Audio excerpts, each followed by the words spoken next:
নিয়ে এসছে পান্তুয়া। আমার খেতে ইচ্ছা গেছিলো খুব, আর ও নিয়েও এসছে ফেরার পথে।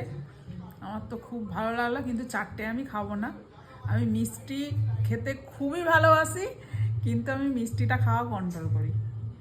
ওই জন্য আমি ঘরেতে মিষ্টি তুলি না, আবার যখন তুলি অনেক মানে রাখি, তখন ওই পরপর খেতে থাকি। ওই জন্য মিষ্টি আমি আনতে চাই না।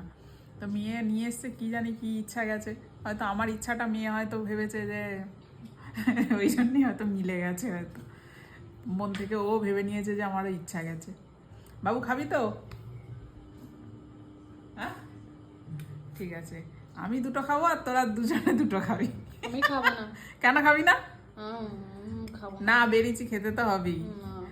আমি এবার থাকলে আমি খাবো খাবো করবো, ওই জন্য তোদের পেটে আগে ঢুকিয়ে দিয়ে তারপর আমি দুটো খাবো। খাই, খেয়ে মনটা শান্তি হোক। হ্যাঁ, কোন দোকান থেকে এনেছিস? এই তো আমাদের এখানে। মিষ্টি তো খুবই ভালো খেতে। ভালো গেছে। ওর মিষ্টি তো তুলনা হয় না, পান্তুয়া হেব্বি।